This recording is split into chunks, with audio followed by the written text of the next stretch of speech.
యెహెజ్కేలు రాసిన గ్రంథము 14వ అధ్యాయం.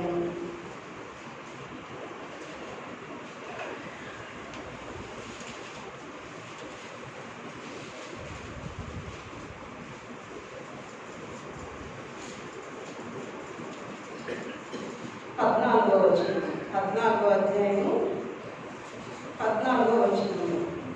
నోవహును, దానియేలును, యోబును ఈ ముగ్గురు అట్టి దేశంలో నుండినను వారు తమ నీతి చేత తమ్మును మాత్రమే రక్షించుకుంటున్నారు.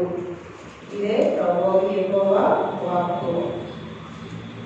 పరిశుద్ధుడైనది, మహోన్నతుడైనది, మహాపరిశుద్ధుడైనది నాయన, మీ యొక్క సాన్నిధ్యంలో, మీ సహవాసంలో మిమ్మల్ని గురించిన వాక్యములను నాయన మేము ధ్యానించుండగా, మీ నోటి వాక్కులను మేము ధ్యానించుకుంటుండగా మా బుద్ధిని తెరిచి, మా జ్ఞానమును తెరిచి, మా మనసును తెరిచి, మా ఆత్మలను తెరిచి నాయన మీ వాక్యమును అందుకొని నాయన నేను అందుకొని అందరికీ అందించగల శక్తిని దయచేయమని, ఈ వాక్యంలో ఉన్న పరిపూర్ణతలోనికి నన్ను మమ్మను ఆకర్షించుకోమని వాక్యనాథులను పెళ్లి కుమారుడైన యేసు నామములో అడిగి వేడుకొనుచున్నాం తండ్రి. మనల్ని ప్రేమించుచు మన రక్తం వలన మన పాపముల నుండి మనల్ని విడిపించిన వారికి మహిమయు ప్రభావములు ఆయనకే చెల్లుగాక. ఆమేన్. ఆయన దేవుడికి ఒక రాజ్యముగాను యాజకుడిగాను చేస్తున్నాడు. ఆమేన్. ఆయన పాద సాన్నిధ్యంలోకి వచ్చిన ప్రియులారా, ఆయన సన్నిధిలోని ముఖకాంతిని మన మీద ప్రసరింప చేసి ఆయన వాక్య కాంతిని మన హృదయంలోకి తీసుకుని వెళ్ళి ఒక్కొక్కరిలో ముద్రించి ఆయన వాక్య సంపూర్ణతలోకి ఆకర్షించుకునేదాక. ఇక్కడ మనం చూసిన వాక్యంలో యెహెజ్కేలు 14వ అధ్యాయము 14వ వచనం. నోవహును, దానియేలును, యోబును ఈ ముగ్గురు అట్టి దేశంలో నుండినను వారు తమ నీతి చేత తమను మాత్రమే రక్షించుకుంటారు. ఇది ఎవరికి చెప్పబడుచున్న వాక్యము? ఎవరు ఈ ప్రవచనం ఎవరి చేత చెప్పబడుచున్నది? యెహెజ్కేలు గారి చేత చెప్పబడుచున్నది. అలాగే ఎవరికి చెప్పబడుచున్నది? ఎవరికంటే యెహెజ్కేలు గారు యూదులకి ప్రవక్త అన్నమాట. ఇశ్రాయేలీకి ప్రవక్తలు ఉన్నారు, యూదా జనాంగానికి ప్రవక్తలు ఉన్నారు. అలాగే యెహెజ్కేలు గారు మొదట మీరు ఏదన్నా కానీ గ్రంథాలు మొదటి వచ్చి చూస్తే వాడు ఎవరెవరి టైంలో వారు ప్రవచించారో, ఎవరెవరికి వారు ప్రవక్తలుగా ఉన్నారో మనకి తెలుస్తుంది అన్నమాట. మొదటి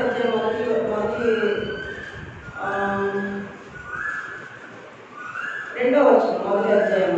యెహోయాకీను చెరపట్టబడిన 5వ సంవత్సరమున ఆ నెలలో 5వ దినమున కల్దీల దేశమందున్న కేబారు నదీ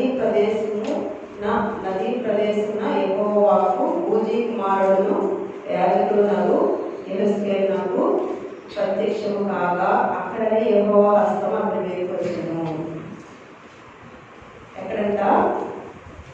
ఎక్కడొచ్చిందంట?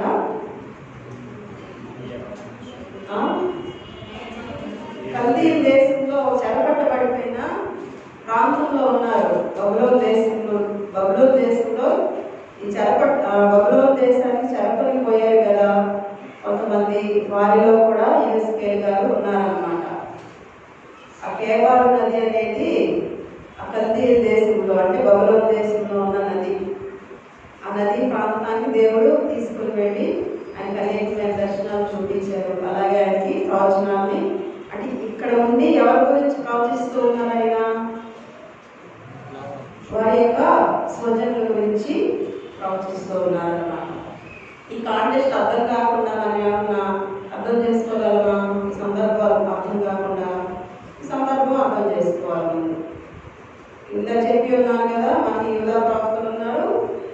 ప్రవక్తలు ఉన్నారని. ఇప్పుడు యెహెజ్కేలు గారు యాజకులు, అలాగే చెరపట్టబడిన పరిస్థితిలో ఉన్నారు. ఎవరి టైంలో చెరపట్టబడ్డారంట? యెహోయాకీను అని యూదా రాజు. యెహోయాకీము కుమారుడు యెహోయాకీము. ఎన్ని రాజులలో చదివినప్పుడు మనకి అర్థమవుతాయి. ఆ యెహోయాకీము సమయంలో వీరందరూ చెరలోకి వచ్చేసారు అనమాట. అక్కడ ప్రభువు 8 దర్శనాలు ఇచ్చారు. యెహెజ్కేలు గారికి అనేక ప్రత్యేకమైన దర్శనాలు ఈ గ్రంథంలో. అంటే ఎట్లాగా యెరూషలేం పట్టబడింది, ఎలాగది పతనం చేయబడింది, మళ్ళీ అది ఎలాగా పునరుద్ధరించబడుతుంది అనేది యెహెజ్కేలు గారికి ఈ గ్రంథం అంతట్లో తెలియజేయబడింది. ఆ సందర్భంలో మొదటి నుంచి ఇందాక తండ్రి పాఠంలో మీరు చదివే ఉంటారు. 12వ అధ్యాయం నుంచి 21వ వచనం, 12వ వచనం నుంచి 21వ వచనం వరకు ఇలా చదివే ఉంటారు. ఏమని? మరి యెహోవాకు నాకు ప్రత్యక్షమై ఇలా కలిగించారు, నరపుత్రుడా, ఏ దేశమైతే విశ్వాసఘాతకమై నా దృష్టికి పాపం చేసినదో దానికి నేను విరోధమై ప్రాణాధారముకు ఆహారం లేకుండా చేసి కరువు పంపించి మనుషులను పశువులను నిర్మూలన చేయను. నోవహును, దానియేలు, యోబు ఈ ముగ్గురు వట్టి దేశంలో నుండి నన్ను వారు తమ నీతి చేత తమను మాత్రమే రక్షించుకుంటారు. ఏ జనాంగం గురించి చెబుతున్నారు? యూదా జనాంగం గురించి చెప్తున్నారు. వారు ఏం చేశారు? దేవునికి విరోధంగా పాపం చేశారు. ఎంతో ఘోరమైన పాపం చేశారు. అనేకమైన మన పిల్లలకి ఏం చేస్తాము? మనం ఏదో పనిలో ఉంటాము, వాళ్ళు బయట ఏదో అలా చేస్తారు. ఒకసారి వార్నింగ్ ఇస్తాము, 2 సార్లు వార్నింగ్ ఇస్తాము, 3 సార్లు వార్నింగ్ ఇస్తాము. ఇంకా మనల్ని డిస్టర్బ్ చేస్తున్నారు అనుకోండి, 4వసారి ఏం చేస్తాము? వెళ్ళి మీద దెబ్బేస్తాము. అట్లాగా అనేక మార్లు అనేక మంది ప్రవక్తల ద్వారా రాజులు గ్రంథం మొదటి నుంచి చదవండి. వాడు దేవునికి అంత వ్యతిరేకంగా వారు ప్రవర్తించారు. అంత వ్యతిరేకంగా చేస్తూ దేవుడు ఎన్నోసార్లు ప్రవక్తల ద్వారా మాట్లాడుతూ వస్తున్నా కూడా మరి ఏం చేయడం లేదు, వినడం లేదు, లోపడడం లేదు. అట్లాంటప్పుడు దేవుడు ఏం చేయాలా? దేవుడు శిక్షించేవాడు కాదు, శిక్షకుడు కాదు. ఆయన ఏంటంటే మనం మంచి మార్గంలో వెళ్ళాలని కోరుకునేవాడు ఆయన. పిల్లలు చెడ్డ పనులు చేస్తే మనం పడతాము. ఎందుకు పడతాము? పక్కనోడు ఏదో ఎత్తుకొచ్చేసారు, పక్కింట్లో ఏవో ఎత్తుకొచ్చేసారు.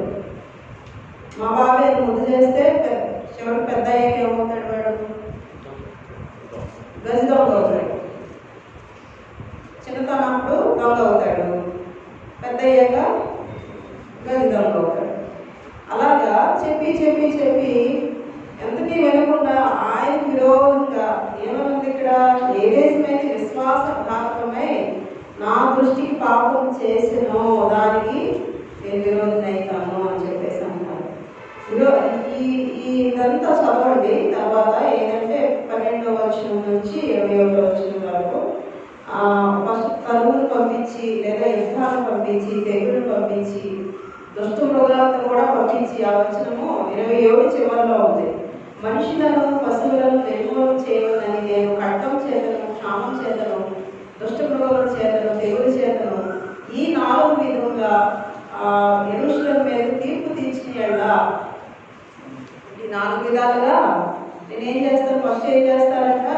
ఖడ్గం చేత, ఖడ్గమని యుద్ధాలు, అది వినకపోతే క్షామం, క్షామం అంటే కరువు, అది వినకపోతే దుష్టమృగాలు వస్తాయంట, చివరికి ఏమొస్తుంది? తెగులు కూడా వస్తుందంట. ఇవన్నీ ద్వారా నేనేం చేస్తాను? వారికి తీర్పు తీరుస్తానని అంటా ఉంటాను. అట్లాంటి సమయంలో కూడా నోవహు ఉన్నా నేను వాడిని ఏం చేయలేదు. నేను వారి నీతి చేత తమను తామే రక్షించుకుంటారు, కానీ మిగతా వారిని రక్షించలేరు అని చెప్తా ఉన్నారన్న. అంటే ఆయన వారి నీతిని బట్టి మిగతా వాళ్ళని రక్షించలేదు దేవుడా. వీరి నీతిని బట్టి వీరు కోరుకుంటే రక్షించలేడు ఆయన. రక్షించగలడు, కానీ కానీ ఎన్నిసార్లు ఈయన వార్నింగ్ ఇచ్చారు వీళ్ళకి? అనేకమైన ప్రవక్తలు పంపించి అనేకమైన సార్లు హెచ్చరిక చేసిన వారు ఏం చేయలేదు, వినలేదు, ఆపించలేదు. అందువల్ల ఏమంటున్నారు?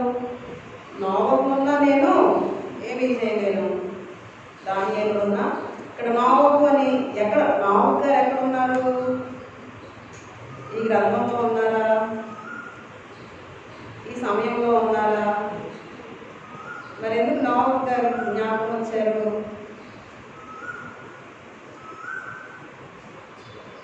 ఎప్పుడో మనకి ఆదికాండము 6వ అధ్యాయంలో చూస్తూ ఉన్నాం.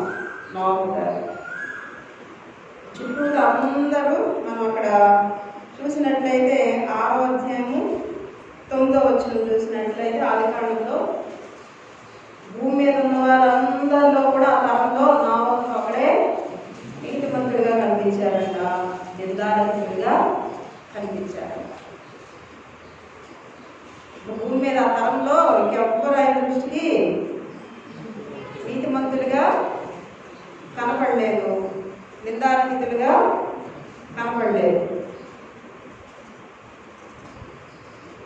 ఆయన ఒక్కడే నీతిమంతుడిగా కనిపించడాన్ని బట్టి అట్లాంటి భూమి మీద ఉన్న వాళ్ళందరిలో ఒకే ఒక్కడిగా కనపడిన అట్లాంటి నీతిమంతుడు ఉన్నా కూడా ఇప్పుడు మిమ్మల్ని నేను రక్షించలేను అని చెప్తూ ఉన్నాను.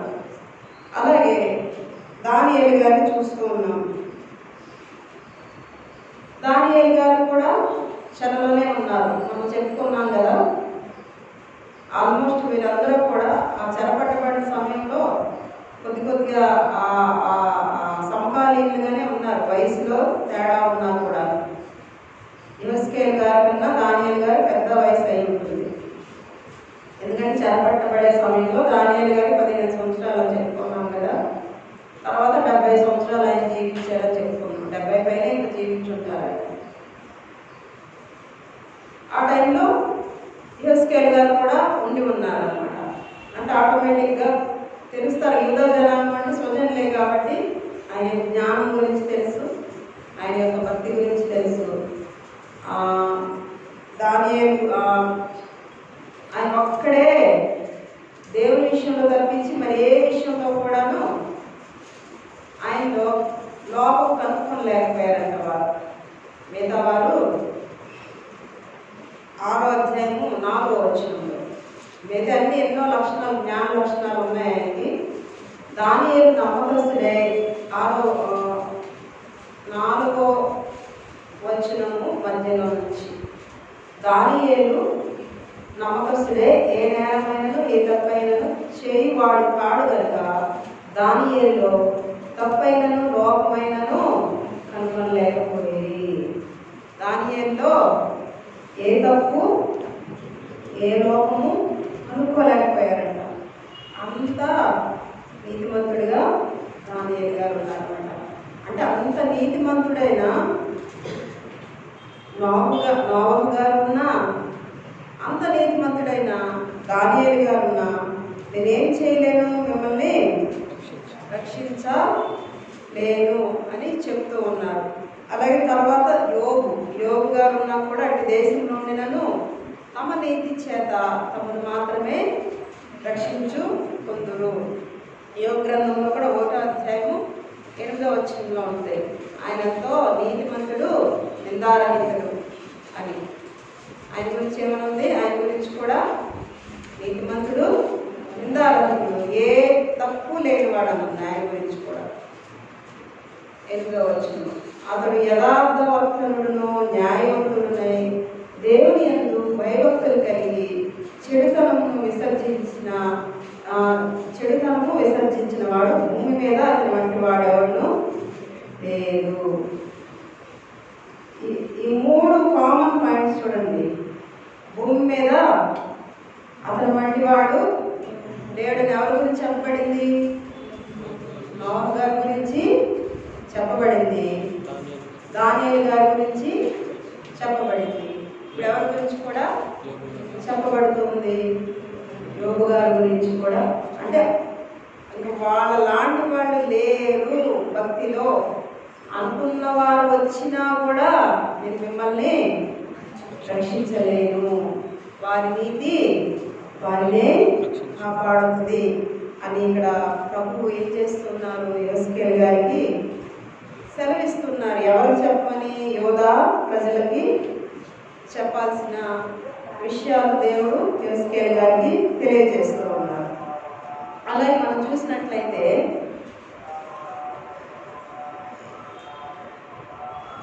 ఈ ఈ వచనాలన్నింటిలో కూడా ఆ ముగ్గురు అనుకుంటా 16 వచనంలో చూడండి, ఆ ముగ్గురు దానిలో ఉండినను అని ఉంది. అలాగే 18వ వచనము, ఆ ముగ్గురు దానిలో ఉండినను అంటే అట్లాంటి వారు ఆ దేశంలో ఉన్నా కూడా అని ఉండినను అని ఉంది. అలాగే 20వ వచనము, నోవహును దానియేలును యోబును ఈ ముగ్గురును దానిలో ఉన్నను. ఒక కంటిన్యూస్గా కొన్ని దగ్గర వచనాల్లో అంటే ఒక 20వ వచనం దాకా 14 నుంచి 6 వచనాలు ఎన్నిసార్లు వచ్చింది?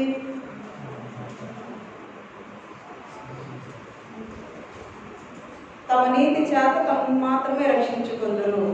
అలాగే 21వ వచనము చివరిలో అట్టివారు దినను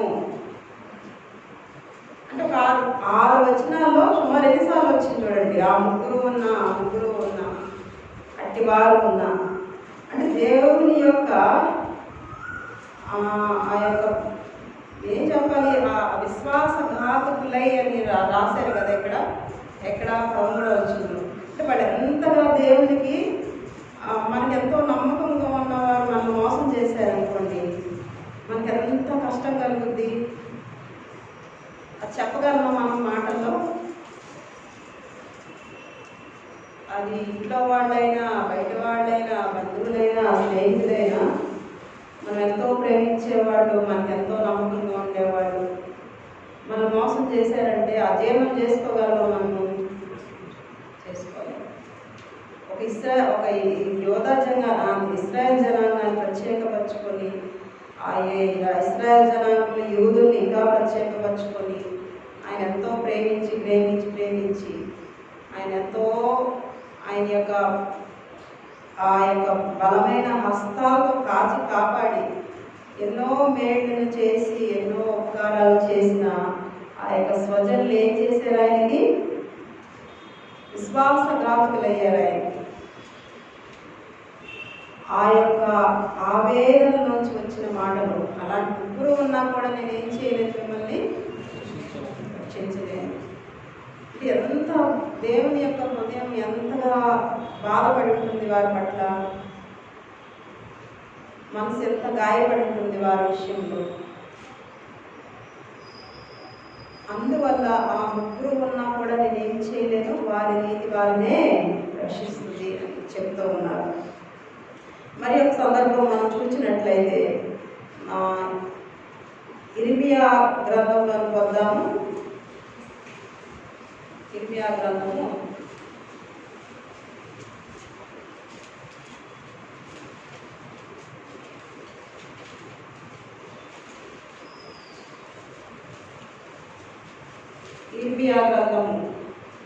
5వ అధ్యాయం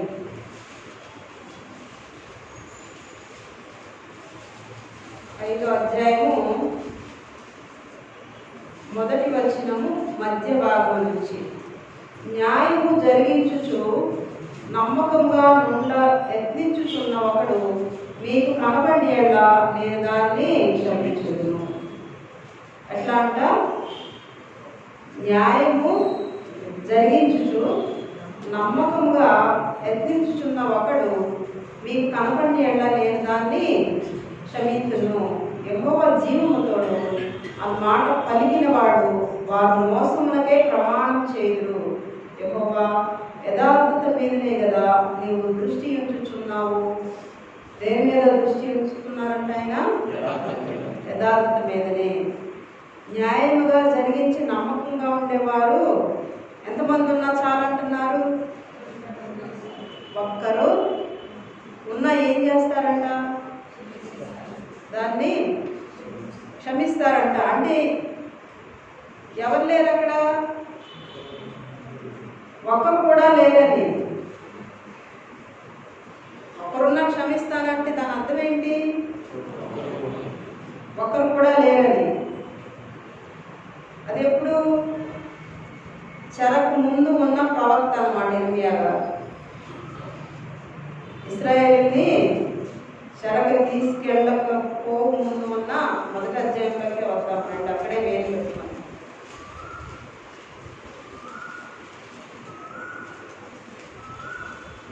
ఆ 3వ వచనము, మరియు యోషియా కుమారుడు యెహోయాకీము యోదాకు రాజు ఉండగాను, యోషియా కుమారుడు సిద్కియా యోదాకు రాజు ఉండగాను, అతని ఏలుబడి 11వ సంవత్సరానికి వరకును, అనగా ఆ సంవత్సరమున 5వ నెలలో యెరూషలేము చెర తీసుకొని పోబడి వరకును ఆ వాక్కు ప్రత్యక్షమగుచుండెను. ఎక్కడి వరకు అంటే ఆయన ప్రవక్త చెరకి వాళ్ళు తీసుకువెళ్ళబడే వరకు ఏం చేస్తూ ఉన్నారంట? ప్రవచిస్తూ ఉన్నారు. ఆయన ప్రవచిస్తూనే ఆయన ఉన్నారు. ఏమని? పెద్దరికడ లేచి నా ప్రవక్తను పంపాను అని చెప్పేసి ఉంటుంది అనమాట. ఈ అంటే ఇర్మియా గారు కూడా యోధా రాజులకి ప్రవక్త అనమాట. యోధా రాజుల ప్రవక్త ఏంటి? ఎవరైతే యూదులకి రాజుగా ఉన్నారో వాళ్ళకి వెళ్ళి చెప్పేవాడు ప్రవక్తలు. దేవుడు నీతో ఇలా చెప్తున్నాడు, ఇలా ఉండమని చెప్తున్నాడు, ఇలా ఉండండి, దేశాన్ని ఇలా ఉంచమని చెప్తున్నారు, ఇలా ఉంచండి అంటే వాళ్ళు విన్నారా? చెర తీసుకొని పోబడేవారు చెప్తానే ఉన్నారు, దేవుడు ఇలా చెప్తున్నాడు, మీరు వెళ్ళి ఆ బబులోనికి దాసులుగా ఉండమని చెప్తున్నారు అంటే వాళ్ళు దీన్ని పట్టించుకోలేదు, వినలేదు, ఏడం చేస్తారు. మేము దాసులం అవడం ఏంటి, దేవుని బిడ్డలం మేము అని ఏడం చేస్తారు. ఆ చెరకి వెళ్ళే వరకు చెప్తా ఏం చెప్తున్నారు? న్యాయంగా జరిగించేవాళ్ళు ఒక్కరు ఉన్నాయి దేశంలో, దాన్ని నేను క్షమిస్తాను అని చెప్తున్నాను. అంటే ఒక్కరు కూడా న్యాయంగా జరిగించేవాళ్ళు అక్కడ ఇర్మియా గారిని మీరు కౌంట్ చేయొద్దు. దేశం గురించి చెప్తూ ఉన్నారు. ఇర్మియా గారు లేరా అనుకోవద్దు. ఇర్మియా గారి ద్వారా రాజులకి చెప్తూ ఉన్నారు అన్నమాట. అలాగే యోధా జనాంగానికి చెప్తూ ఉన్నారు.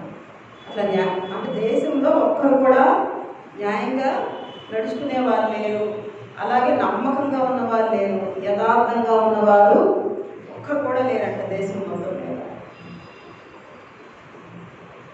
అంటే ఒక్కరు కూడా లేకపోవడాన్ని బట్టి దేవుడు ఏం చేశారు? వారిని క్షమించారు, చెరకి అప్పగించారు. అంటే ఇర్మియా గారి ప్రవచనము మనం చూస్తూ ఉన్నాం. ఒక్కరున్నా కూడా క్షమిస్తాము అని. ఆ ఒక్కరు కూడా లేకపోవడాన్ని బట్టి ఏం చేశారు? చెరకు అప్పగించారు. చెరకు వెళ్ళినాక ఎవరు ప్రవచిస్తూ ఉన్నారు? అక్కడ యెహెజ్కేలు గారు ప్రవచిస్తూ ఉన్నారు. చెరకు వచ్చేసాం కదా, నోబు లాంటి వాడు వచ్చినా, దానియేలు లాంటి వాడు వచ్చినా, యోబు లాంటి వాడు వచ్చినా నేనేం చేయను? క్షమించను. అంటే చెరకెళ్ళేదాకా తెగేదాకా లాగడం అంటారు చూసారా? దేవుడు ముందు ఇశ్రాయేలు జనాంగాన్ని చెరకు అప్పచెప్పారు. వారు అయిపోయినాక ఎవరిని అప్పచెప్పారు? సుమారు 200 సంవత్సరాలకు మళ్ళా యోధా జనాంగాన్ని చెరకి అప్పగించారు. అంటే ఎన్ని సంవత్సరాలు వాళ్ళు తాడుకున్నారు, ఎన్ని సంవత్సరాలు వాళ్ళని విడిచిపెట్టారు, ఎన్ని సంవత్సరాలు వాళ్ళని రక్షిస్తూ ఉన్నారు. ప్రవక్తలు వారికి కన్నుల్లాగా ఉన్నారన్నమాట దేశంలో. కళ్ళంటే దేవుని యొక్క ఆదేశాలను విని ఆదేశాలు తెలుసుకొని వీళ్ళకి వచ్చి చెప్తే వీళ్ళు సన్మానించేవాడు కాదు, గౌరవించేవాడు కాదు, వీళ్ళ మాటలు వినేవాడు కాదు, నమ్మేవాడు కాదు. చివరికి తీసుకెళ్ళి చెరలో వేసేసేవాడు కాదు, జైల్లో వేసేవాడు. ఇర్మియా గారు చరిత్ర చదివితే మీకు తెలుస్తుంది. జైల్లో పడేసేవాడు. దేవుడు నాకు విరోధంగా నువ్వు చెప్తావా అని రాజు. ఈ సందర్భాలన్నింటిలో చెరకు ముందేమో ఒకడున్నా నేను క్షమిస్తానయ్యా అని అంటే ఒకడు లేడు. చివరి దేవుడు ఏం చేశారు? వాడిని చెరకు చెప్పారు. చెరలోకి వెళ్ళాక అట్లాంటి వాడు వచ్చినా నేను మిమ్మల్ని క్షమించే మనసు నాకు లేదు అని చెప్తూ ఉన్నారు. ఈ సందర్భంలో మళ్ళా అక్కడే విద్యా గ్రంథంలోనే మనం చూసినట్లయితే 15వ అధ్యాయంలోకి వద్దాము. 15వ అధ్యాయము మొదటి వచనం. అప్పుడు యెహోవా నాకు ఇలాగూ సెలవించెను, మోషేయు సమూయేలును నా ఎదుట నిలవబడ్డను. ఈ ప్రజలను అంగీకరించుటకు నాకు మనస్సుండదు. నా సన్నిధి ఉండకుండా వారిని వెళ్ళవద్దును. ఎవరన్నా? మోషేయు సమూయేలు నా ఎదుట నిలవబడ్డాను. ఈ ప్రజలను అంగీకరించటకు నాకు మనసు లేదు. ఎందుకు మోషే గారు ఉన్న మనసు లేదంటున్నారు? ఎందుకు సమూయేలు గారు ఉన్న మనసు లేదంటున్నారు?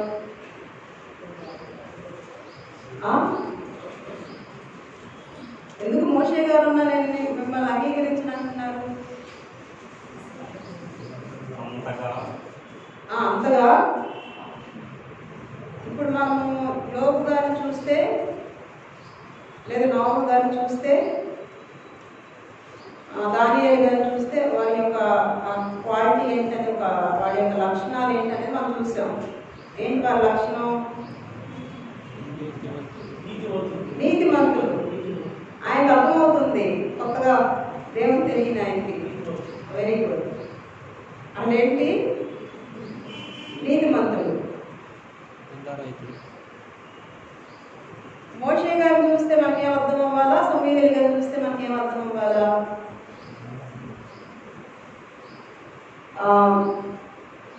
కీర్తన గ్రంథము 99వ అధ్యాయము 6వ వచనము.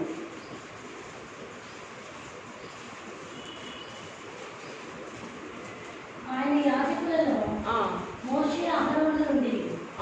ఆయన నామమును బట్టి ప్రార్థన చేయవారిలో సమూయేలు ఉండేది.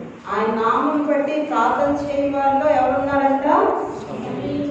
సమూయేలు ఉన్నారంట. అక్కడే చేయబెట్టుకొని 106 కీర్తన 23 వచ్చింది. అప్పుడు ఆయన నేను వారిని నశింపజేస్తున్నాను.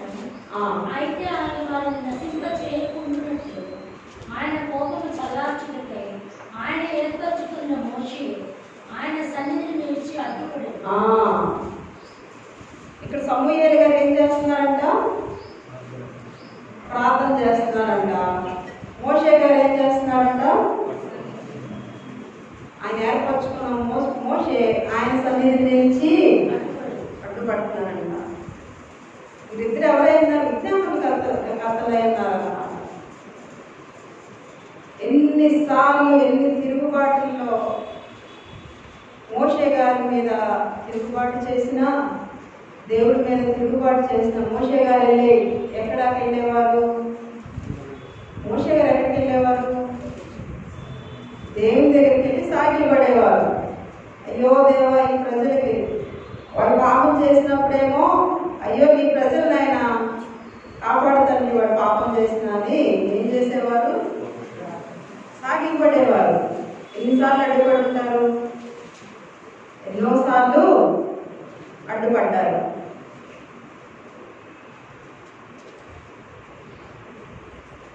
ఒక్కొక్కసారి నువ్వు పక్కకు లే, వాళ్ళందరినీ నేను ఏం చేస్తాను?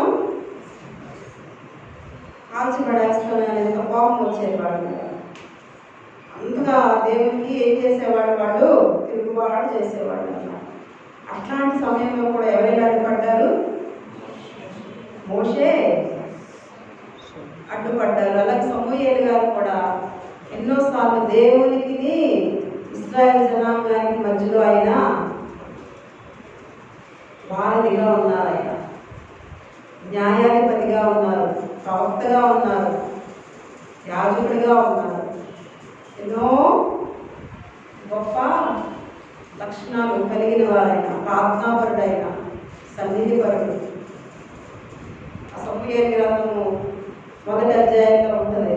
సౌలు దగ్గర ఎలా ఉన్నారు ఆయన అని, దేవుని దగ్గర ఎలా అడ్డుపడతా ఉన్నాడనేది అవన్నీ ఆయన గురించి చూస్తూ ఉన్నాం. అవన్నీ జ్ఞాపకం చేసి దేవుడు ఏమంటున్నారు ఇక్కడ? మోషేయు సమూయేలు నా ఎదుట నిలవబడినను, నేను వారిని క్షమించే మనసు లేదు నాకు, అంగీకరించడం నాకు మనస్సు లేదు అని చెప్తూ ఉన్నారు.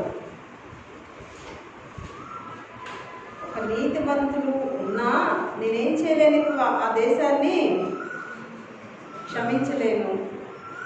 ఒక అడ్డుపడే మోషే లాంటి వారు ఉన్న ఒక జనాంగం నిమిత్తం ఏం చేసేవాడని వెళ్ళిపోయి అడ్డుపడిపోయేవాడు. పిల్లలు వెళ్ళి చిన్నపిల్లలు తల్లో తండ్రో వాళ్ళు వదిలి బయటికి వెళ్ళిపోతా ఉంటే చిన్నపిల్లలు ఏం చేస్తారు, కాళ్ళకి అడ్డుపడి అని వేసుకుంటారు.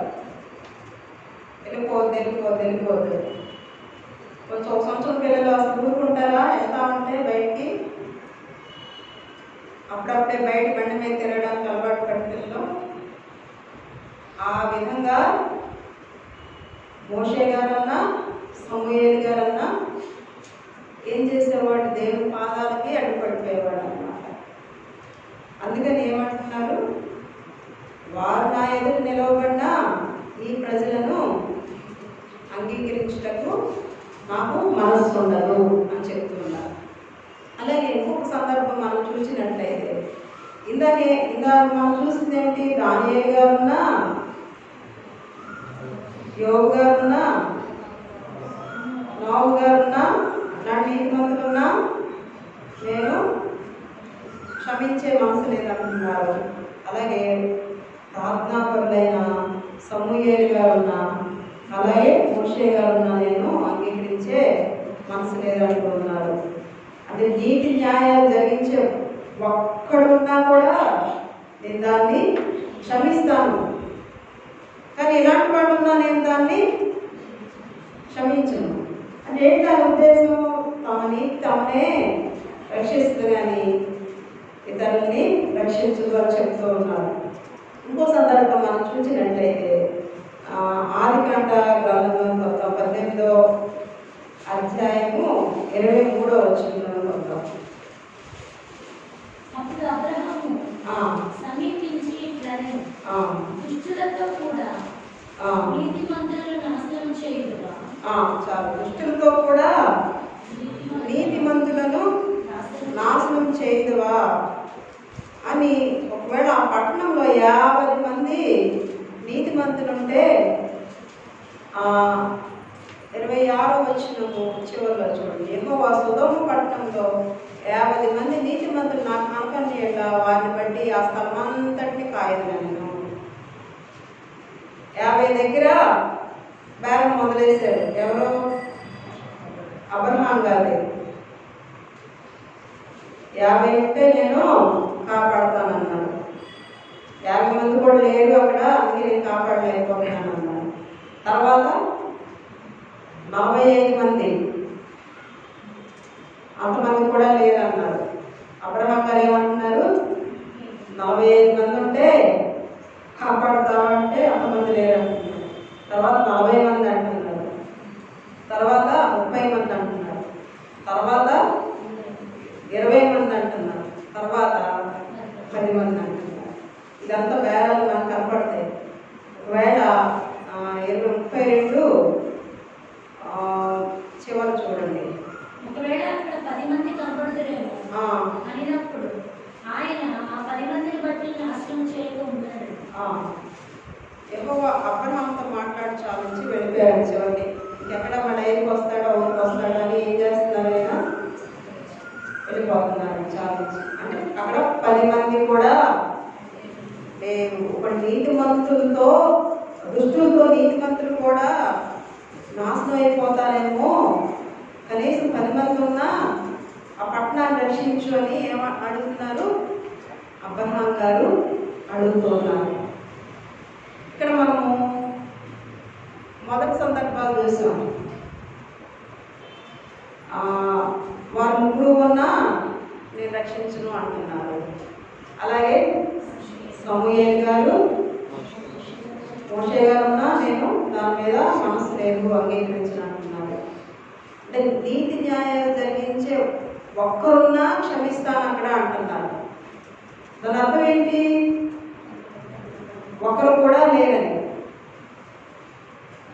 ఇక్కడ అబ్రహాం గారు వెళ్ళి దేవుడిని ఏమడుగుతారు, ఒక 10 మంది ఉన్నా రక్షిస్తావా అంటే 10 మంది కూడా లేరు రక్షించడానికి అని అంటూ ఉన్నారు. ఇక్కడ కొంత 10 మంది దాకా దేవుడు అవకాశాన్ని ఇచ్చారు. ఎందుకు? అక్కడ ఒక్కడున్నా రక్షించను అంటున్నారు, ఇప్పుడు 10 మంది ఉన్నా రక్షిస్తానంటున్నారు. ఎందుకని ఆ యొక్క తేడా ఎందుకు మనకి?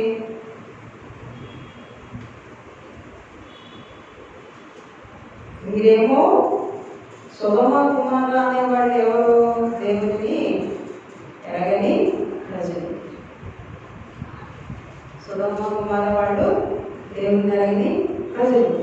అక్కడ కొద్దిమంది ఉన్న వాళ్ళని బట్టి మిగతా రక్షిస్తామంటూ ఉన్నారు. వారిలో ఒక్కరిని మాత్రం రక్షించారు సొదొమ కుమారలో.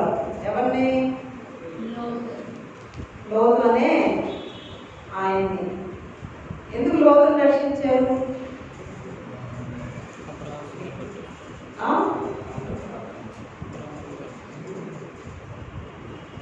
లోతు అనే ఆయన ఎందుకు రక్షించారంటే,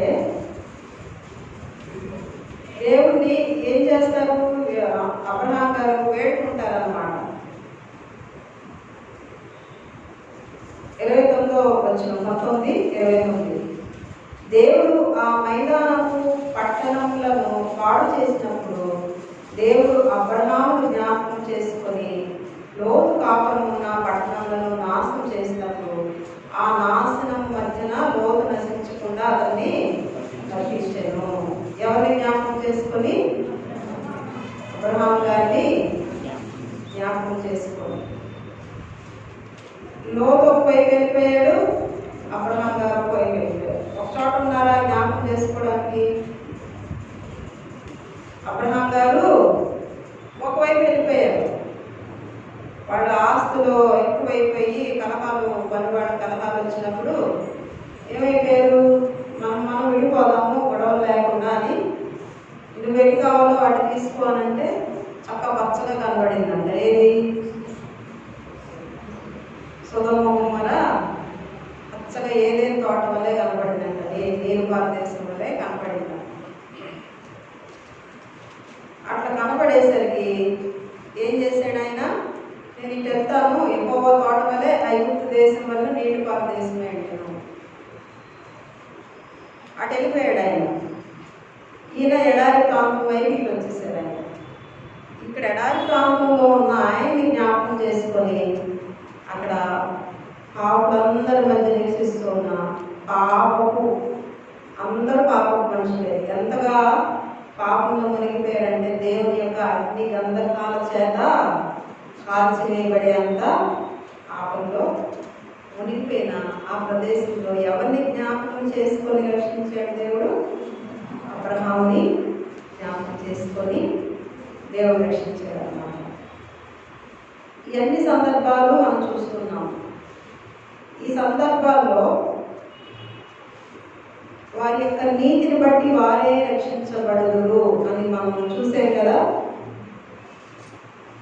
ఆ నీతి ఏమైనది దేవుని ఎదుట? వారి యొక్క నీతి ఏమైనది?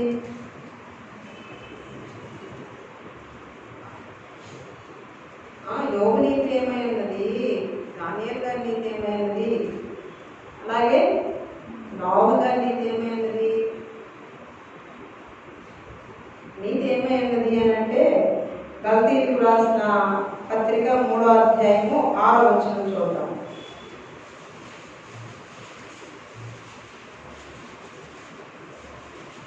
గలతీయులకు రాసిన పత్రిక.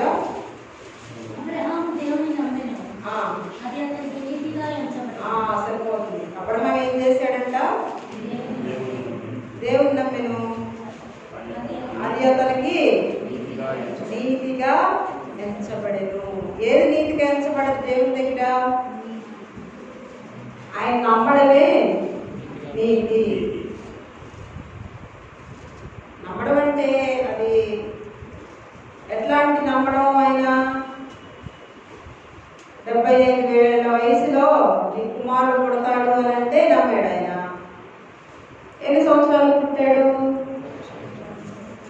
3 సంవత్సరాలకి పుట్టాడు. అది నమ్మడం అంటే. అలాగే కుమారుని ఇచ్చే అన్నాడు ఆయన. శామ్ కూడా చెప్పకుండా ఏం చేశాడు ఆయన? తీసుకెళ్ళిపోయాడు. అక్కడ తీసుకెళ్ళు, ఆ పర్వతాలకి నేను పర్వతం చెప్తాను, అక్కడ పైకి ఎక్కించి దహన బలి ఇవ్వు అని అక్కడ దాకా తీసుకెళ్ళిపోయాడు ఆయన. కుమారుడు అడుగుతున్నాడు. కుమారుడు కూడా అంతే, సుమారు 15-16 సంవత్సరాల వయసు.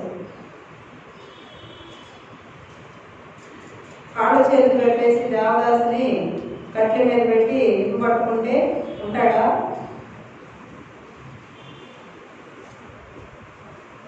అంతోడే ఏం చేస్తాడు? లేచి కూర్చుంటాడు. 15 ఏళ్ళ పిల్లాడు కట్టేసి మొత్తం గొడుపిల్లేదు నాన్న అంటే యెహోవా ఈరే అంటాడు. అక్కడికి వెళ్ళి కట్టేసి నువ్వే గొడుపిల్లవంటే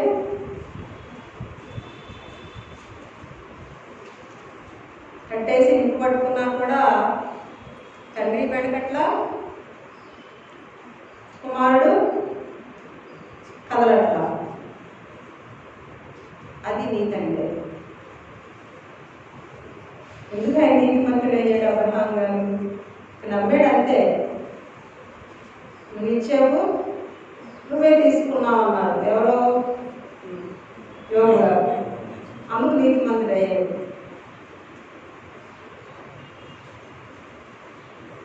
ఏ వాన లేని సమయంలో, ఏ తుఫాన్లు తెలియని సమయంలో వాడ కట్టుకుంటున్నాడు ఆయన వచ్చి. వాడే తెలియదు వాడు కాబట్టి ప్రజలందరూ వచ్చి హేళన చేస్తున్నారు. ఏమో దేవుడు చెప్పాడయ్యా కట్టుకుంటున్నాను.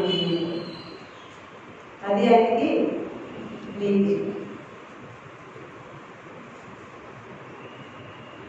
రాజు చట్టం చేశాడు పూజించొద్దని. అయినా 3 సార్లు ఇంటికి వచ్చి ఏం చేస్తున్నాడు? ఆయన సాధన చేసుకుంటున్నాడు.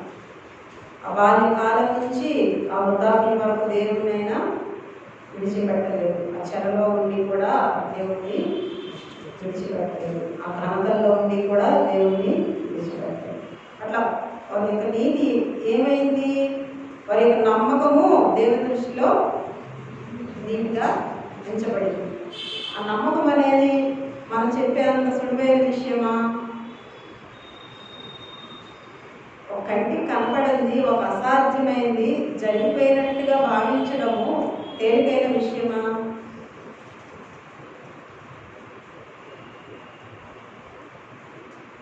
₹1 అప్పుకున్న వాళ్ళకి దేవుడు రేపు తీర్చేస్తానని అవసరం చెప్పించాడు.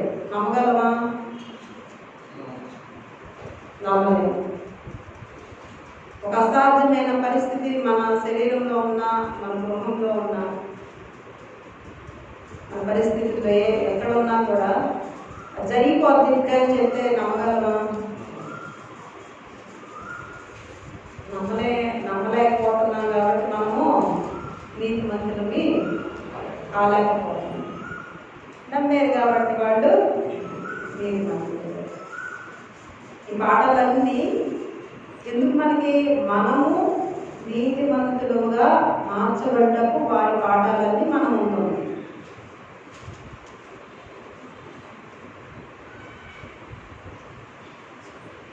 ఇదంతా కూడా ఈ పాఠాలన్నీ ఎక్కడవి?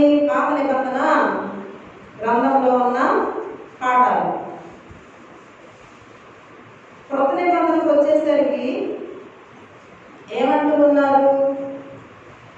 ఒకసారి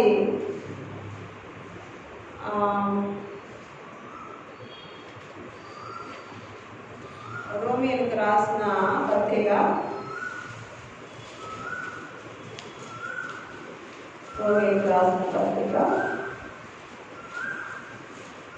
5వ అధ్యాయం. రోమియోలకు రాసిన పత్రిక 5వ అధ్యాయము 5వ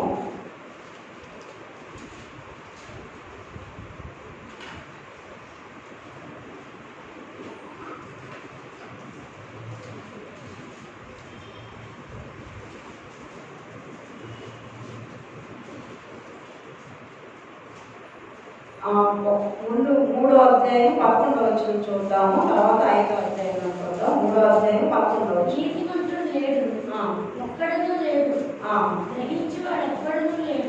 సరిపోతుంది. నీతిమంతుడు లేడు, ఒక్కడును లేడు. దేవుడు ఇక్కడ ప్రభు ఏం చెప్తున్నారు అంటే నీతిమంతుడు ఒక్కడు లేడంట, గ్రహించువాడు ఎవరు లేరంట. అంటే దేవుడు నమ్మగలిగిన వారు ఎవరు లేరు. వారు నమ్మి నీతిమంతులయ్యారు. ఇక్కడ మనం ఏం చేసి నమ్మలేక నీతిమంతులము కాలేకపోతున్నాం. అప్పుడు నమ్మిన వారు నీతిమంతులయ్యారు. ఇక్కడ మనము నమ్మకపోయినా మనం ఏం కాగలము? నీతిమంతులము కాగలము. దేన్ని బట్టి అంటే 5వ అధ్యాయము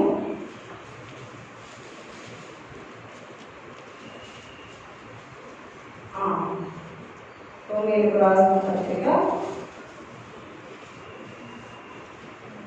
5వ అధ్యాయము 9వ వచనం. కాబట్టి ఆయన రక్తం వలన ఇప్పుడు నీతిమంతులుగా తీర్చబడి మరింత నిశ్చయంగా ఆయన ద్వారా ఉగ్రత నుండి రక్షింపబడము. ఇప్పుడు దేనివల్ల మనం నీతిమంతులుగా తీర్చబడగలము? రక్తం వల్ల మనము నీతిమంతులుగా మనము తీర్చబడగలము. ఈ యొక్క నీతిమంతుడు, నీతిమత్వము, ఈ 3 విషయాలు చెప్పుకోవాలంటే బైబిల్లో ఆ చివరి నుంచి చివరి దాకా మనకి అది ఎంత చెప్పినా మనకి తరగని ఆడాలన్నమాట. ఆ యొక్క నీతికి, రైటియస్నెస్కి దేవుని దగ్గర అంత ప్రాముఖ్యత ఉంది, అంత ప్రాధాన్యత ఉంది. నీతి న్యాయంలో ఆయన సింహాసనానికి ఆధారం. ఆ నీతి గురించి లెక్కలేనన్ని సార్లు బైబిల్ గ్రంథంలో చెప్పబడింది. ఏ నీతి లేని మనల్ని ఏమి నీతిమంతులుగా చేయించున్నది? ఆయన రక్తము మనల్ని నీతిమంతులుగా చేయబడుచున్నది. ఆయన రక్తం ద్వారా నీతిమంతులుగా చేయబడుతున్నాం కదా అని మన ఇష్టమైనట్టు ఉండొచ్చా? ఇష్టమైనట్టు ఉండకూడదు. కానీ ఏ నీతి అయితే వారు కనపరిచారో, క్రీస్తు రక్తం తెలుసా వారికి? క్రీస్తు రక్తం పాత నిబంధన రక్తం తెలుసా? తెలియదు. కానీ మోషే గారు కట్టడ నియమించినప్పటి నుంచి దేవుని యొక్క పస్కా పిల్ల యొక్క ఆ రక్తం తెలుసు, కానీ ఆ ఛాయ తెలుసు, కానీ ఆ నిజస్వరూపం తెలుసా వారికి? ఆ పస్కా గొర్రె పిల్లగా రానున్న యేసు ప్రభు గురించి వారికి తెలియదు. ఏదో పస్కా ఒక మనకి ఫలానా ఆచారం చెప్తే ఆచారం పాటిస్తాం, దానిలో ఉన్న నిజమైన స్థితి కొన్నిసార్లు మనకి తెలియదు. అట్లా పస్కా పశువులు బలిపట్టి ఆ రక్తాన్ని గోళ్ళకి రాయండి, గుమ్మాకి రాయండి, ఆ పశువుని తినండి అని అంటే ఏదో తినేవాళ్ళము. ఇదేంటో మన దేవుడు చెప్పాడు ఆజ్ఞాపించాడు చేయాలి. అది ఎవరికి సాదృశ్యంగా ఉందో వాళ్ళకి తెలుసా? తెలియదు. అబ్రహాం గారికి తెలుసా? తెలియదు. నోబు గారికి తెలుసా? అబ్రహాం గారి కన్నా ముందున్న నోబు గారికి తెలుసా? తెలియదు. కానీ ఏంటిగా ఏం లేదు. పోల్ అండ్ సోల్ అంటాం కదా, మంచికైనా చెడుకైనా గుడ్డిగా వారికి తెలియదు. అది ఇంకేం లేదు. దేవుని యొక్క ప్రత్యక్షతలు కూడా ఆ సమయంలో ఎక్కువగా ఉన్నాయా అంటే మనకి వాక్యం అంతా మన కళ్ళ ముందుంది. ఆ దినాన వాళ్ళ వాక్యం అంతా వాళ్ళ కళ్ళ ముందుందా? గ్రంథాలు ఉన్నాయా? బోధకులు ఉన్నారా? అనేకమైన టీవీ ఛానల్స్ ఉన్నాయా? యూట్యూబ్ ఛానల్స్ ఉన్నాయా? ఆన్లైన్ ప్రేయర్స్ ఉన్నాయా? ఎట్లా భక్తిగా ఉండగలిగారు వాళ్ళు?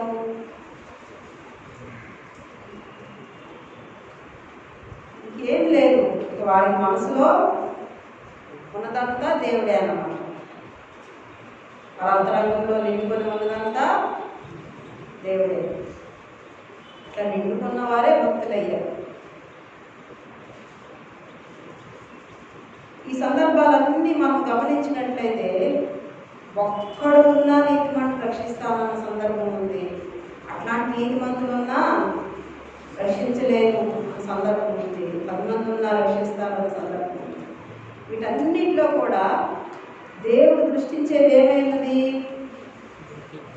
ఆయన యొక్క నీతిని ఆయన దృష్టిస్తూ ఉన్నారు. దేవుడు కోరుకున్న నీతి మనలో లేని వారమైన మనల్ని ఏ నీతి మనం రక్షిస్తూ ఉంది? ఈ దినాన ఆయన రక్తంతో కడగబడిన స్థితిని బట్టి మనం ఏం చేయబడుతున్నాము? నీతిమంతులుగా తీర్చబడుచున్నాము. ఆయన ఉగ్రత నుండి రక్షించబడుచున్నాము. దేవుని యొక్క ఉగ్రత నుంచి ఏం చేయబడుతున్నాము? రక్షించబడుతూ ఉన్నాము. వారెలాగా చెరలోకి తీసుకొని పోబడ్డారు, వారెలాగా దేవునికి నాకు మిమ్మల్ని రక్షించే మనసు లేదు అని అన్నారు. ఇప్పుడు అనేకమైన తిరుగుబాట్లలో జీవిస్తున్నాం మనము. దేవునికి విరోధంగా జీవిస్తున్నాం మనం. ఇశ్రాయేలుని వాళ్ళు ఏదో చెడ్డవాళ్ళు, మన నీతిమంతులున్నా వారికి మించిన పాపము మనలో ఉన్నది. వారికి మించిన తిరుగుబాటు మనలో ఉన్నది. వారికి మించిన దుస్థితులు మనలో ఉన్నవి. వీటన్నిటిని బట్టి దేవుడు మనల్ని మన చెర్లకు అప్పచెప్తే మనం జీవించగలమా? దేవుడు త్రోసివేస్తే జీవించగలమా? మన తిరుగుబాటును బట్టి, మన యొక్క అవిధేయతను బట్టి, మన తొట్టిల్లే స్థితిని బట్టి కూడా మనం ఎందుకు జీవిస్తున్నాం? ఇంకా అది నా ఇశ్రాయేలు అయితే చెరకు అప్పచెప్పబడ్డారు, యూదులైతే చెరకు అప్పగించబడ్డారు. దేవుడు మనల్ని అలాగే దేనికో దానికి అప్పచెప్తే మనం బ్రతకగలమా? బ్రతకలేము. కాబట్టి ఒకే ఒక్క నీతిమంతుడైన యేసుక్రీస్తు వారి రక్తం మనల్ని ఏం చేస్తుంది? నీతిమంతుడిగా తీర్చి మనల్ని ఆయన ఉగ్రత నుండి మనలను రక్షిస్తూ ఉంది. మనలో ఏమన్నా నీతి ఉన్నవారమా? లేదు. వాళ్ళ భక్తి వల్లమా? కాదు. వాళ్ళగా న్యాయం కలిగిన వారమా? కాదు. వారిలా యథార్థత కలిగిన వారమా? కాదు. అయినా మనం జీవిస్తున్నామంటే మనం ఇంకా ఆయన ముందు నిలబడగలుగుతున్నామంటే అసలు ఆ యొక్క ఆవరణం దాటి ఎవరైనా లోపల వెళ్ళగలరా? ఆ దినాల్లో రాజుకు మాత్రమే పరిశుద్ధ స్థలంలోనికి, అతి పరిశుద్ధ స్థలంలోనికి వెళ్ళగలిగేవారు. సామాన్యులు ఎవరు ఆ ప్రత్యక్ష గుడారంలో ఆవడం దాటి వెళ్ళలేరు. మనం ఎట్లా వెళ్ళగలుగుతున్నామంటే కేవలం ఆయన యొక్క రక్తంతో నీతిమంతులుగా తీర్చబడ్డాం కాబట్టి ఏ నీతి లేదు మనలో, ఏ విధేయత లేదు, ఏ న్యాయము లేదు, ఏ నమ్మకత్వము మనలో లేదు. అయినప్పటికీ మనము దేవుని సన్నిధికి రాగలుగుతున్నామంటే, ఆయన పాదాల దగ్గర రాగలుగుతున్నామంటే దేన్ని బట్టి? కేవలము ఆయన రక్తంలో బట్టి నీతిమంతులుగా మనము తీర్చబడుచున్నాము. ఆయన రక్తమును బట్టి నీతిమంతులుగా తీర్చబడుతున్నాం. ఒకడున్నాడు, మేనేజ్మెంట్ కోటాలో వాడి సీట్ వచ్చేస్తుంది, కానీ వాడు చదవకుండా కూర్చుంటాడు. అప్పుడు మేనేజ్మెంట్ అన్నా రక్షించగలుగుద్దా? వాడు చదవనని ప్రతి సెమిస్టర్ ఫెయిల్ అవుతూ ఉంటాడు. అప్పుడు ఏమవుతుంది వాడి పరిస్థితి? ఒక సెమిస్టర్ చూస్తారు, 2 సెమిస్టర్లు చూస్తారు, 3వ సెమిస్టర్కి ఇంటికి పంపిస్తారు. లేదు మేనేజ్మెంట్ కోటా కాబట్టి 4 సంవత్సరాలు ఉంటాడు, కానీ పాస్ అవ్వకుండా వాడికి డిగ్రీ వచ్చుద్దా? ఇప్పుడు ఆయన రక్తం మనకి అవుతూ ఉంది, ఆయన రక్తం కాపాడుతుంది. ఏ స్థితినైతే ఆయన కోరుకుంటున్నారో, ఏ న్యాయాన్ని అయితే కోరుకుంటున్నారో, ఏ నీతిని అయితే కోరుకుంటున్నారో, ఏ నమ్మకత్వాన్ని కోరుకుంటున్నారో, ఏ భక్తిని కోరుకుంటున్నారో, ఏ విధేయత కోరుకుంటున్నారో, ఏ యథార్థతను కోరుకుంటున్నారో, అవి లేకుండా అక్కడికి వెళ్ళగలమా?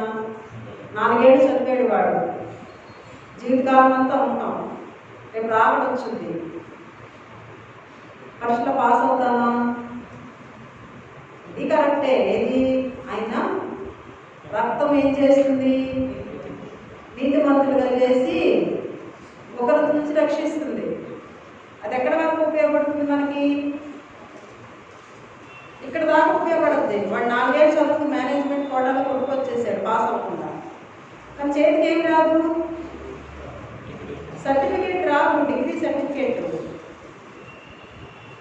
సర్టిఫికేట్ వస్తుందా వాడికి? నా కోటాలో అయితే వచ్చేసాడు, కానీ సర్టిఫికేట్ పడిపించగలరా వాళ్ళు?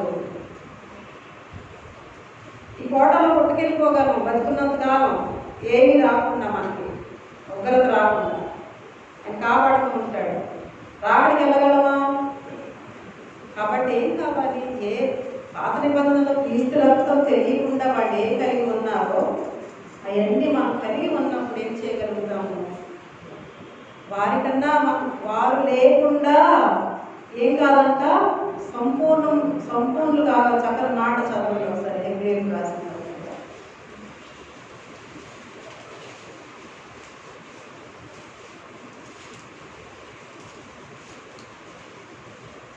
హెబ్రీయులకు రాసిన పత్రిక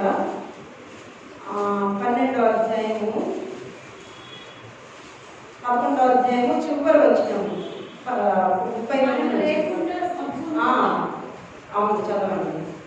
మనము లేకుండా సంపూర్ణులు కాకుండా నిమిత్తము దేవుడు మన కొరకు మరి శ్రేష్టమైన దానిని ముందుగా సిద్ధపరిచిన కనుక మీరు వాగ్దానము అనుభవింపలేదు. 39 నిమిషాలు. వీరందరూ తమ విశ్వాసం ద్వారా సాక్ష్యము పొందిన వారైనను మనము లేకుండా సంపూర్ణులు కాకుండా నిమిత్తము దేవుడు మన కొరకు మరి శ్రేష్టమైన దానిని ముందుగా సిద్ధపరిచిన కనుక వీరు వాగ్దాన ఫలము అనుభవింపలేదు. ఆ ముందున్న ఎన్ని ఏంటి 11వ అధ్యాయంలో విశ్వాసుల వీరుల గురించి రాయబడింది. వారందరూ కూడా ఇంకా వాగ్దాన ఫలాన్ని అనుభవించడం లేదంట. ఎందుకు అనుభవించడం లేదు? మనము లేకుండా సంపూర్ణులము కారంట వాళ్ళు. ప్రతిదీ ఇప్పుడు మన భాషలో అర్థం చేసుకునేలా ఉంటుంది. ఇప్పుడు వీడియో డౌన్లోడ్ అవుతుంది, లింక్ చుట్టా ఉంటుంది, అంతా చుట్టుకొని చివరి చిన్న చుక్క మిగిలింది డౌన్లోడ్ అవడానికి. ఆ చుక్క మనం అన్నమాట. ఆ చుక్క కూడా పరిపూర్ణమైతే డౌన్లోడ్ అవుతుంది కదా వీడియో. ఆ చుక్కలో మనం ఉన్నాం అన్నమాట. మనం లేకుండా సంపూర్ణులము కాదంట. వాగ్దాన ఫలం ఏమైంది? ఆయనతో కూర్చోవడమే వాగ్దాన ఫలం. వాళ్ళు ఇంకా ఎక్కడ ఉన్నారు? వెయిటింగ్ హాల్లో పరదేశంలో ఉన్నారు వాళ్ళందరూ కూడా. ఎప్పుడు ఆయనతో కూర్చొని ఎప్పుడు ఇందులో వెళ్ళాలి?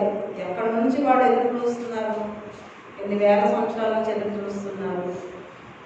అన్ని వేల సంవత్సరాల నుంచి ఎదురు చూస్తున్నా ఆ వాగ్దాన ఫలం పొందుకోలేదండి ఇంకా. ఎందుకని? మనం లేకుండా సంపూర్ణత ఇంకా వాళ్ళకి రాలేదు. వాళ్ళు సంపూర్ణ లేకపోయారు. మనం లేకుండా అవి ఆ సర్కిల్ అనేది ఇంకా నిండలేదన్నమాట. ఎప్పుడైతే మనం కూడా వారితో ఎగిరి వెళ్ళగలుగుతామో అప్పుడు అదంతా ఆ సంపూర్ణత వచ్చి దేవుడితో కూడా ఆ వాగ్దాన ఫలాన్ని అనుభవిస్తామన్నమాట. కాబట్టి లాస్ట్ బట్ నాట్ లీస్ట్ అని, మనం లాస్టే కానీ నాట్ లీస్ట్. ఆయన యొక్క రాకడికి సమీప కాలంలో మనం ఉన్నా కూడా ఎన్నో వందల సంవత్సరాల నుంచి వారు ఎదురు చూస్తూ ఉన్నాం. వారితో కూడా దేవుడు ఏం చేస్తున్నాడు? మనల్ని సమానంగా పెడుతూ ఉన్నాడు. మన కోసం కూడా దేవుడు ఎదురు చూస్తూ ఉన్నాడు.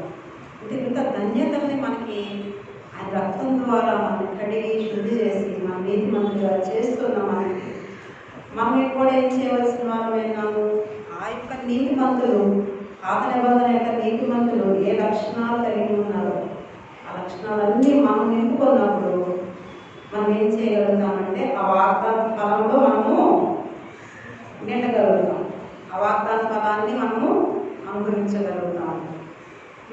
రావాలంటే 4 సంవత్సరాల కోర్సు చదివి పాస్ అవ్వకుండా వాడు ఎట్లా వస్తాడో భూమి మీదే మన జీవితము ఎవరి చేతుల్లో పోతుంది, వాడి చేతుల్లోకి వెళ్తుంది. ఏముంది, ఎంత పడితే సంఘం మిగిలిపోయిన సంఘానికి ఏముంది, ఇంకా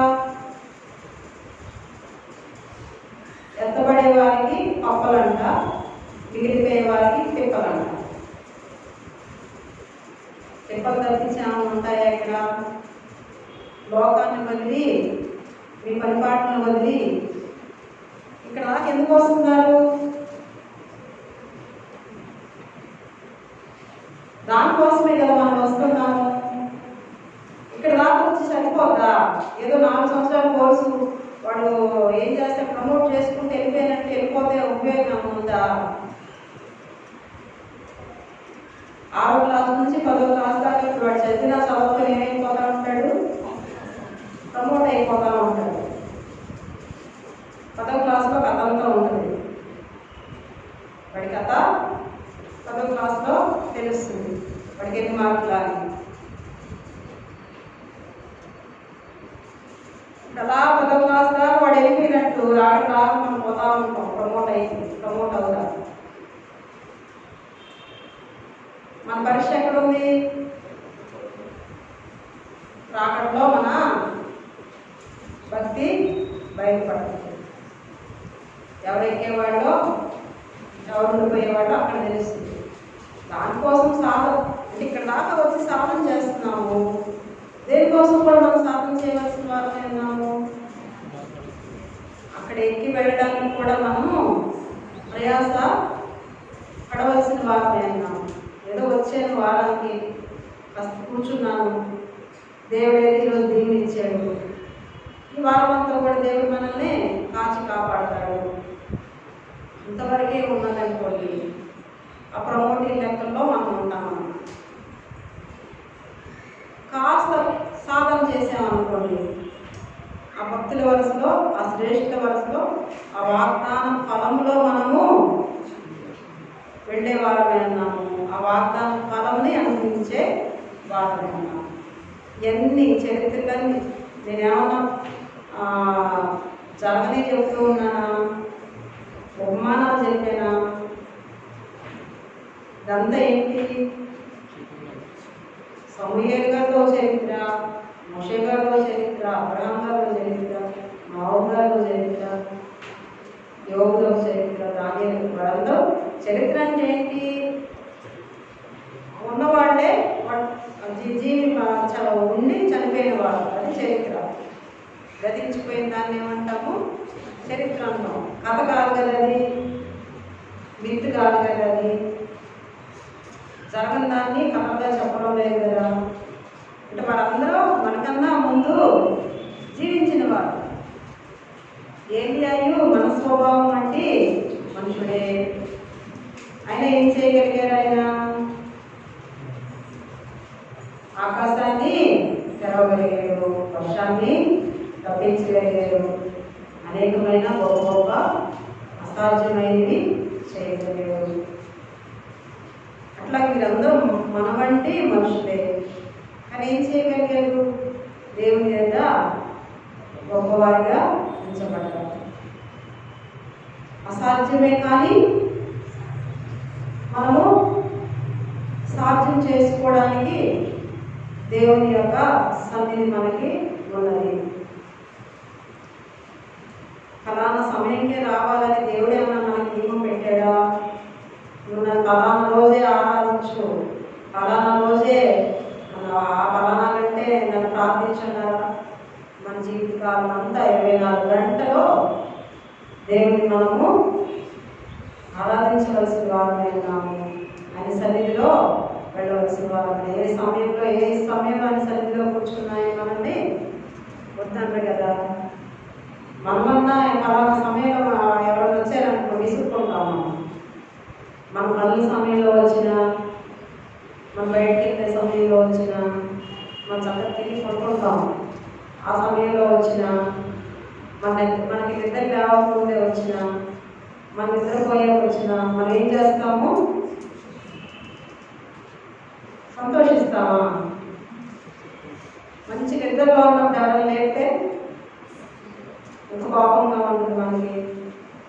అట్లా ఆయన ఈ ఫలానా సమయంలో నా దగ్గరికి రండి అంటున్నారు ఆయన.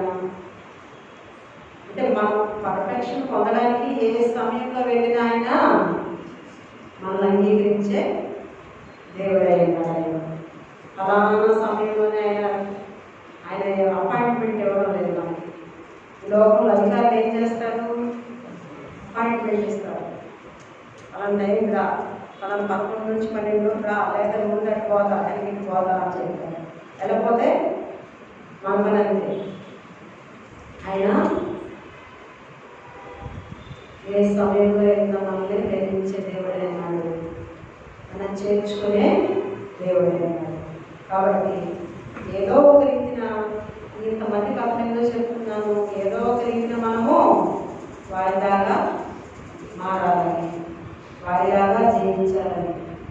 నాలో ఏ న్యాయం లేదు, నాలో ఏ భక్తి లేదు, నాలో ఏ నీతి లేదు, ఏ నమ్మకత్వం లేదు, ఏ అదార్థత లేదని కూర్చున్నాం అనుకోండి గుమ్మనంగా. నువ్వు అక్కర్లేదు నాయన నాకు అంటారు. చూడండి, అంటారా లేదా? ఆయనకు తగిన మంచితనం ఉంటేనే మనం అక్కడ దాకా వెళ్ళగలుగుతాము. ఒకవేళ వెళ్ళినా మనం అక్కడ ఉండలేమంట. అక్కడ ఉన్న పరిస్థితుల్ని తట్టుకోలేక ఏమైపోతాము, మూలలు రాసుకుంటారండి. ఆ వెలుగుని తట్టుకోలేక అక్కడ మూలే ఉండదు. మూలలు ఎక్కడ ఎదుర్కొంటారు? మన బాధ చూడలేక ఆయన తీసుకువెళ్ళినా అక్కడ వాళ్ళు ఉండలేరంట పరలోకంలో. అయ్యో నేను కాస్త కూస్తో భక్తిగా ఉన్నాను ఆయన నన్ను పరలోకంలో తీసుకెళ్ళలేదు అని ఏడ్చేవాళ్ళు, తీసుకెళ్ళిన వాళ్ళంట ఆ మహిమని తట్టుకోలేరు. దేవుడిని అపార్థం చేసుకుంటారు. దేవుడు పరలోకం తీసుకెళ్ళాలంటారు. నువ్వు ఎంత ఉండగలిగారు కదా. మనం హిమాలయానికి తీసుకెళ్ళి ఒక పల్చటి బట్టలు వేసుకుని హిమాలయానికి వెళ్ళాము అనుకోండి, ఏమవుతాం మనం? ఏమవుతాం చెప్పండి? గడ్డగట్టిపోతాం. ఏమవుతుంది? సౌత్ ఆఫ్రికా వెళ్ళి కోట్ వేసుకుని వెళ్ళండి, ఏమవుతాం? వేడికి ఉక్కి పిక్కిరి అవుతాం. ఆఫ్రికాలో ఎక్కువ ఎండలు ఉంటాయి కాబట్టి. అంటే అక్కడికి తగినటువంటి సిద్ధపాటు, అక్కడ తగినటువంటి యోగ్యత, అక్కడ తగినటువంటి మన ప్రవర్తన విధానం, మన భక్తి విధానం లేకపోతే అసలు ముందు పెట్టగలమా? ఆయన నమ్మడం కాదు, మనం వెళ్ళలేము, ముందు ఉండలేము. మనం దేవునికి ఏం కావాల్సి ఉన్నదో మీరు బాగా చూసారు కదా. ఏ న్యాయం కావాలని కోరుతున్నారు, ఏ నమ్మకత్వం కోరుతున్నారు. అబ్రహాము నమ్మేము అంతే. భూమి మీద ఉన్న అందరిలోకి నోవహు నీతిమంతుడు అంతే. వాటికి తిరుగు లేదన్నమాట. ఇట్లాంటి భూమి మీద ఇలాంటి వారు లేరు. అట్లాంటి ఆ మాటకి ఇంకేమన్నా వేరే అర్థాలు ఉన్నాయాక ఇంకొకలాగా చెప్పగలమా? చెప్పలేము. అలాంటి వాళ్ళు లేరు అంటే అంతే. అట్లాగా దేవా మీ రక్తంతో నన్ను కడిగి నన్ను శుద్ధులు చేసి, ఏ నీతి అయితే మీ రక్తంతో కప్పారో ఆ నీతిలో ఉండవలసిన ప్రతి విధమైన లక్షణాన్ని నాకు అనుగ్రహించి మీ యొక్క ఆ శ్రేష్టమైన స్థితికి, ఆ వాగ్దాన ఫలములకు నన్ను సిద్ధపరచున్నాయినా అని చెప్పేసి ఇందాక మనం చూసాం కదా. వారి నీతి వారినే రక్షిస్తుంది కానీ ఆ దేశాన్ని రక్షించలేదు. అది ఇక్కడ అసలు మన నీతిగా ఉంటే మనమే రక్షించుకోగలుగుతాం. ఎవరిని మన వారి అంతస్తుని పాపం అబ్రహాము గారిని బట్టి లోతు రక్షించాలనుకున్నారు, కానీ చివరికి ఆయన నిలబడలేరా?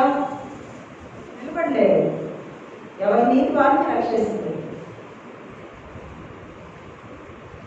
కాబట్టి కుటుంబం కోసం ప్రార్థన చేయడం చాలా ప్రాముఖ్యం. కానీ చివరికి అది ఏంటంటే ప్రమోట్ ఎట్లాగో 10వ తరగతి దాకా ప్రమోట్ అయ్యి వెళ్తారో, ఆ 4 ఏళ్ళు వాడు ఇంజనీరింగ్ చదువుకుంటా పోతాడు. అలా మన కుటుంబాన్ని రక్షించగలుగుతుంది కానీ పరలోకానికి తీసుకొని వెళ్ళలేదు. పరలోకానికి ఎత్తబడాలంటే ఎవరి భక్తి వారికే అవసరమై ఉన్నది, ఎవరి నీతి వారికే అవసరమైనది, ఎవరి నమ్మకత్వము దేవుని ఎదుట వారికే అవసరమైనది. కాబట్టి ఏవైతే మనం వారి ద్వారా నేర్చుకున్నామో ఆ యొక్క అనుభవ పాఠాలన్నీ మన హృదయాల్లో దేవుడు గురించి దేవుడు కోరుకున్న నమ్మకత్వంలోనికి, దేవుడు కోరుకున్న భక్తిలోనికి యథార్థతను చేర్చుకొని ఇదిగో పరిశుద్ధుల నీతి క్రియలు అని ప్రార్థిద్దాము. వారి వస్త్రాలకి నారబట్టలు ఇవ్వబడ్డాడు. 19:8 ప్రార్థన. వారికి పిల్లలు ఆ వస్త్రాలు నారబట్టలు ఇవ్వబడ్డాడు. అవన్నీ ఏంటంట? పరిశుద్ధుల నీతి క్రియలు అంట. అట్లా అట్టి ధన్యతలోకి మన అందరినీ ఆకర్షించుకొని గొర్రెపిల్ల వివాహ మహోత్సవానికి మన అందరినీ ఆయత్తం చేసుకొని ఆయనలో కూడా కూర్చుండగల ధన్యతలోకి ఒక్కొక్కరిని తీసుకుని వెళ్ళిందాక ఆమె మహోన్నతుడైందండి, సర్వాణియుడైందండి, సర్వమాన్యుడైందండి. బంగారు కాలంలో కూడా వేసుకుంటున్నాను. ఏ వాటిని వెనుకబడినదో ఒక్కొక్క హృదయంలో ముద్రించి తండ్రి, ఒక్కొక్కరు అందరంలో ముద్రించి నాయన అయ్యా ఈ యొక్క నిజస్వరూపము నాయన పాద నిబంధన భక్తులకు తెలియకపోయినప్పటికీ నాయన మీరు కోరుకున్న నీటిలోనే నాయన స్థితిని వారు కలిగి ఉన్నారు. ఆ నీటి మార్గంలో నడిచి ఉన్నారు తండ్రి. నీటి మార్గంలో నింపునను నీతి లేని నాకు తన నీతి దయచేయను అని మా తండ్రి గారు రాయించినట్టు నాయన మీ రక్తంతో నాయన మమ్మల్ని కడిగి నీతిమంతులుగా తెచ్చి రేపు ఉగ్రత నుండి తప్పించుకొనగలిగిన నీతిలోనికి నన్ను మమ్మల్ని ఆకర్షించుకున్నాను. నీటికి మూలమైన నీటికి ఆధారం